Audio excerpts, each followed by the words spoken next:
प्यार मोहब्बत का जज्बा, जज्बात, भावना प्रभु ने जीव के अंदर ऐसी भर रखी है कि इसके होने से संसार में बहार है और ना होने से हमेशा पतझड़ नजर आता है। प्यार मोहब्बत की परिभाषा समाज में, दुनिया में लोग अलग अलग निकालते हैं। कोई अपने स्वार्थ के लिए, कोई अपनी वाह करवाने के लिए, कोई अपने निजी स्वार्थ के लिए इस्तेमाल में लाते हैं। कोई शरीरक, कोई धन दौलत, तो कोई मान बढ़ाई के लिए। लेकिन ये प्यार, ये मोहब्बत इन सब से उठ के है। इंसान इंसान से प्यार करे यह जान के कि सबका मालिक एक है। दूसरे शब्दों में हम एक ही मां बाप की औलाद हैं, क्योंकि सबका पालनहारा तारनहारा एक है। जैसे ओम कहो अल्लाह वाहिगुरु राम गौड़ खुदा रब कहो, वो एक है। और जो हमारे बुजुर्गों ने उम्रानुसार रिश्ते रखे हैं, बड़े मां बाप, बराबर बहन भाई, छोटे बच्चों के समान, उनके ऊपर पूरा पूरा अमल किया जाए। जिसके प्रति जो भावना है, कोई बुजुर्ग है, आप बहुत अमीर जादे नौजवान हैं, लेकिन बुजुर्ग बेचारा बहुत गरीब है, पर यह मतलब नहीं है कि आप अमीर जादे हैं तो उस बुजुर्ग की बेइज्जती करो या निरादर करो। लानत है आपके ऊपर और लानत जन्म देने वाले के ऊपर। क्योंकि अगर वो बुजुर्ग है, चाहे कितनी भी गरीब है, अगर उसकी उम्र तेरे बाप के समान है तो भाई उसको बाप के समान ही इज्जत सत्कार दो। ये है हमारे धर्म, ये है हमारा समाज, हमारी संस्कृति यही कहती है। और हमारी संस्कृति कोई ऐसी वैसी संस्कृति नहीं है, ये हमारे पूर्वज संत पीर पैगंबर ऋषि मुनि अवतारों की संस्कृति है, जो संसार में किधर भी नहीं पाई जाती। तो इसको बिगाड़ो ना। चंद किताबें पढ़ने से, अलग तरह के कपड़े पहनने से कुछ नहीं होता, जितने मर्जी पहनो, लेकिन अपनी संस्कृति को कभी ना भूलो। जो आपके हम उम्र हैं, आप शादीशुदा हैं तो आपकी पत्नी है, वो रिश्ता जायज है। बाकी हम उम्र आपके जो भी हैं, वो आपके बहन भाई की तरह हैं, वही रिश्ता जायज, वैसी ही भावना होनी चाहिए। ठीक है, रिश्तों में बहुत कुछ आ जाता है, भाव है। कुछ ऐसे रिश्ते हैं समाज में जिनमें हंसी ठिठोल चलता रहता है, लेकिन बिल्कुल स्वस्थ, उसमें गंदगी नहीं आनी चाहिए। क्योंकि बहुत सारे रिश्तों में गंदगी घुलती जा रही है। आजकल तो रिश्ते में किसमें गंदगी नहीं घुली ये देखने वाली है, क्योंकि हर रिश्ता गंदला रहा है।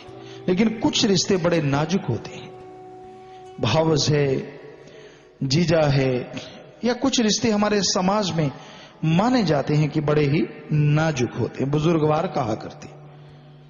तो कैसे भी रिश्ते हो, उनके प्रति आपकी जो भावना है वो शुद्ध होनी चाहिए।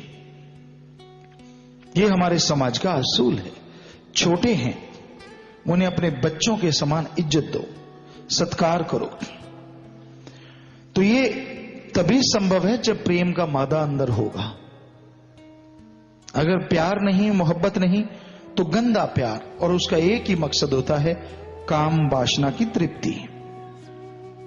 बस आदमी के लिए कोई रिश्ता नहीं रहता, एक ही निगाह होती है, एक ही भावना होती है, कैसे वो काम वासना की पूर्ति कर पाए। आज रिश्ते नाते सब इसी वजह से टूटते जा रहे हैं। जिसे देखो वो अपने आप को दिखाना चाहता है।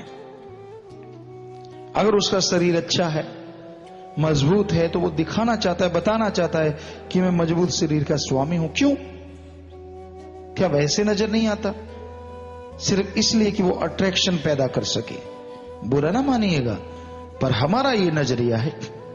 माता बहनें, बच्चे, नौजवान जो भी इस तरह के वस्त्र वगैरह पहनते हैं, उसका कोई और मकसद हो नाम क्या दिया जाता है, ठप्पा क्या लगाते हैं, ये फैशन है।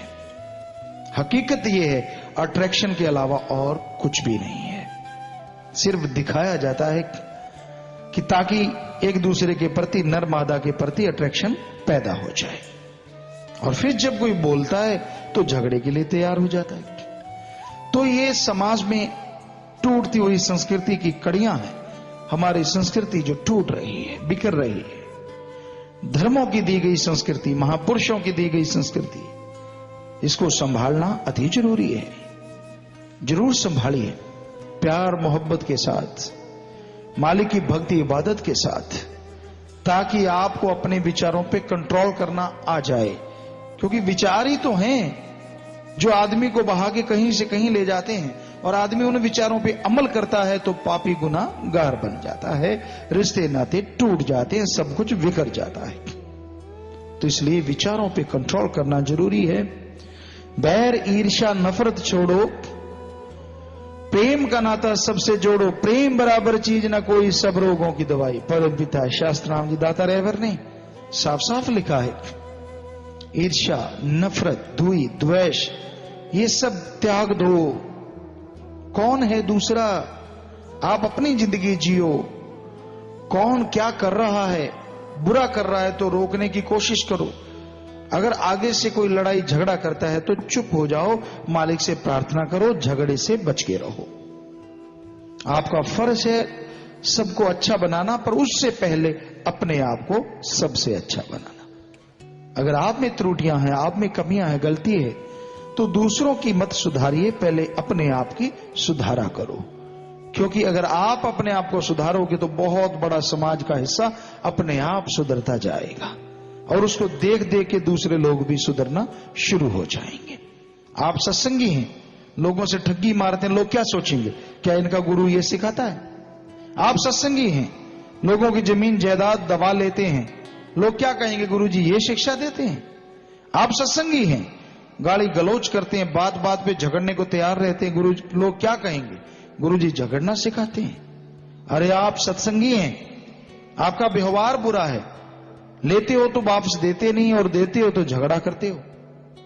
क्या लोग ये नहीं कहेंगे ये गुरुजी की शिक्षा है?